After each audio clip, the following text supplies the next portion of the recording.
الف لام میم ذالک الکتاب لا ریب فیہ ھدی للمتقین. آپ بات کو دھیان سنیے، میں اپنی بات کو دلیل سے ثابت کرنے کی کیسی کوشش کر رہا ہوں. کبھی لوگوں میں یہ نظریہ پھیلتا تھا کہ آپ قرآن کی تفسیر مت پڑھو کیونکہ گمراہ ہو جاؤ گے. قرآن کی تفسیر پڑھنے سے کوئی گمراہ نہیں ہوتا. پہلے یہ بات جان لیجئے، قرآن سراپا ہدایت ہے، یہ میں نہیں کہتا، خود اللہ تعالیٰ اپنے پاک کلام میں فرماتا ہے الف لام میم ذالک الکتاب لا ریب فیہ ھدی للمتقین. یہ کتاب ہے جس میں کوئی شک نہیں، ھدی للمتقین، سراپا ہدایت ہے. اس کے لیے متقیوں کے لیے، مخلصین کے لیے.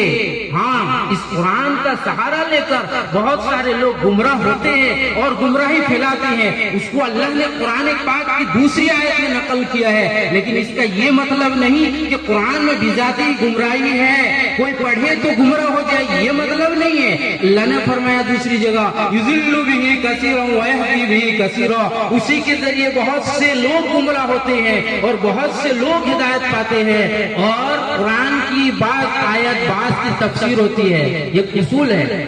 القرآن یفسر بعضه بعضا والحدیث یفسر القرآن والحدیث یفسر بعضه بعضا. یہ ایک اصول ہے، ضابطہ ہے علم دین کا کہ قرآن کی بعض آیت دوسرے کی تفسیر کرتی ہے، حدیث قرآن کی تفسیر کرتی ہے، ایک حدیث دوسری حدیث کی تفسیر کرتی ہے. چنانچہ اس آیت کی تفسیر اسی آیت کے اگلے جملے میں ہے وما یضل بہ الا الفاسقین، کہ اس قرآن کے ذریعے تو صرف فاسق لوگ گمراہ ہوتے ہیں. یعنی کوئی قرآن پڑھے اس نیت سے پڑھے تاکہ میں اس میں کجی تلاش کروں، کیسے لوگوں کو اپنی بات منانے کے لیے سہارا لے سکوں، ایسا شخص گمراہ ہوتا ہے. لیکن جو مخلص ہوتا ہے، جو ہدایت پانے کے لیے قرآن کی تلاوت کرتا ہے، وہ کبھی نہیں گمراہ ہوتا ہے، وہ ہدایت پاتا ہے. جی بہت سارے ایسے بھی لوگ ہیں جو نہیں جانتے تھے اسلام کو اور قرآن کو اس لیے پڑھے تاکہ اس میں کجی تلاش کریں، لیکن وہ مخلص تھے دل کے، جب وہ سچائی جانے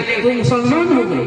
تو قرآن سراپا ہدایت ہے. لیکن آج قرآن کی تفسیر پڑھنے کا، قرآن کی تفسیر پڑھنے کا ہمارے گھر میں ماحول نہیں. آپ قرآن کی تفسیر پڑھنے کا ماحول بنائیے، آپ پڑھیے، آپ کے گھر والوں کو پڑھائیے. ہم سارے دنیا کی واہیات پڑھتے ہیں، دیکھتے ہیں، لیکن قرآن کی تفسیر نہیں پڑھتے. قرآن کی تفسیر میں جو معنویت ہے کسی اور میں نہیں ہے. جلسے جلوس کی تقریروں سے وہ معنویت نہیں حاصل ہو سکتی جو قرآن کی تفسیر پڑھنے سے حاصل ہوتی ہے، کیونکہ وہ ایک ڈائریکٹ مخاطب ہوتا ہے. جو پڑھتا ہے انسان سمجھتا ہے کہ اللہ مجھ سے کیا مخاطب ہو رہے ہیں. ہم صرف جان لیں نماز پڑھنا ہے، روزہ رکھنا ہے، لیکن بہت سارے احکامات کو، بہت سارے چیزوں کو ہم نہیں جانتے. قرآن انسانیت کے نام پر ایک پیغام ہے، اس کو پڑھنا ہے، سمجھنا ہے. بے معنی بھی پڑھنا، بے سمجھے بھی پڑھنا بھی ثواب ہے، سمجھ کر پڑھنا تو اور سونے میں سہاگا ہے. آپ سمجھ کر پڑھیے قرآن میں اللہ ہم سے کیا چاہتا ہے. قرآن میں ہے،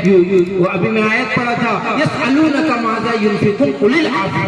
آپ کہیے وہ لوگ پوچھتے ہیں کیا خرچ کریں، آپ کہیے زیادہ سے زیادہ خرچ کیجئے، یہاں تک کہ جو زیادہ ہے سب خرچ کیجئے. قل العفو، جو زیادہ ہے سب خرچ کیجئے. ہم یہ بات جانتے ہی نہیں ہے کہ قرآن میں ہم سے خرچ کا کیا پیغام دیا گیا ہے. چنانچہ اللہ فرماتا ہے لن تنالوا البر حتى تنفقوا مما تحبون، کہ تم نیکی کو اس وقت تک نہیں پہنچ سکتے یہاں تک کہ تم اپنی محبوب چیزوں کو خرچ کر دو.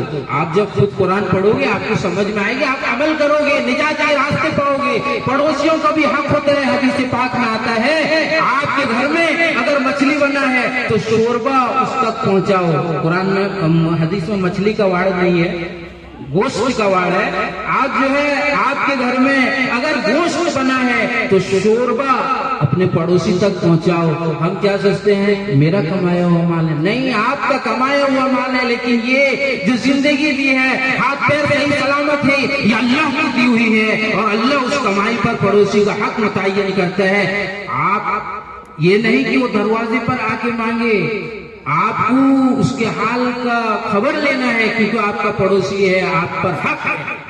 اللہ تعالیٰ قرآن میں فرماتا ہے تعریفہم بسیماہم لا یسألون الناس الحافا. اے مخاطب، آپ ان کو ان کے آثار، چہرے کے آثار سے پہچانیے. وہ لوگوں سے چپک کر نہیں مانگتے، عزت والے لوگ ہیں لیکن مجبوری ہے، غریب ہے، کسی کا شوہر مر چکا ہے، وہ بیوہ ہے، لیکن وہ طبیعت کی مالدار ہے. خیر الغنى النفس کہ سب سے بہترین مالداری دل کی مالداری ہے. اس کے پاس دل کی مالداری ہے، لیکن آپ پر حق، آپ اس کے گھر تک اس کا حق پہنچائیے. یہ کب آپ جانیں گے؟ جب آپ قرآن اور حدیث پڑھیں گے، قرآن کی تفسیر پڑھیں گے، وہاں علماء وضاحت کریں گے. قرآن میں گمراہی چھپ کر نہیں ہے، یہ بات جان لیجئے. اور آج کے دور میں کیا ہے، ہر کوئی مفتی بنا بیٹھا ہے، جو چاہے جو فتویٰ دے دے. کوئی کسی کو گمراہی کا فتویٰ دے دیتا ہے، کوئی کسی کو جو ہے اور کچھ فتویٰ دیتا ہے، کوئی ظالم کہتا ہے کسی کو، کوئی باغی کہتا ہے، جبکہ ہمارے پاس قرآن کا علم نہیں ہے. اندھا دھن چلنا یہ قطعاً جائز نہیں. اندھا دھن کسی کے پیچھے چلنا یہ جائز ہی نہیں ہے. اللہ فرماتے ہیں وَلَا تَقْفُ مَا لَيْسَ لَكَ بِهِ عِلْمٌ، آپ اس چیز کے پیچھے مت چلیے جس کا آپ کو علم نہیں ہے. إِنَّ السَّمْعَ وَالْبَصَرَ وَالْفُؤَادَ كُلُّ أُولَئِكَ كَانَ عَنْهُ مسئولا، کہ بے شک آنکھ، کان، دل سب کے بارے میں آپ سے آپ کا رب پوچھے گا. آپ تحقیق کریے. علماء میں اختلاف رائے ہو جاتی ہے تو آپ دلیل دیکھیے کہ دلیل سے کس کی بات شاہد عادل ہے. آپ اندھا دھن کسی کے پیچھے چلیں گے، آپ اپنی آخرت کو خراب کر لیں گے. تحقیق کریے. جیسے میں ابھی ثابت کیا، حدیث میں بھی ہے ان اللہ یرفع بهذا الكتاب اقواما ويضع به الاخرین، کہ اس کتاب کے ذریعے بہت سے ہدایت پاتے ہیں اور بہت سے گمراہ ہوتے ہیں. ہدایت کون پاتے ہیں؟ وہ ایک آیت میں باقاعدہ پرٹیکولر بیان ہوا ہے، ھدی للمتقین. جو نیک نیت لے کر پڑھے گا وہ ہدایت پائے گا. قرآن کے تفسیر سمجھنے کے لیے آسان اللہ نے بنایا ہے، اللہ نے اس کی شہادت دی ہے وَلَقَدْ يَسَّرْنَا الْقُرْآنَ لِلذِّكْرِ فَهَلْ مِن مُدَّكِرٍ، کہ ہم نے قرآن کو سمجھنے کے لیے بالکل آسان بنایا ہے.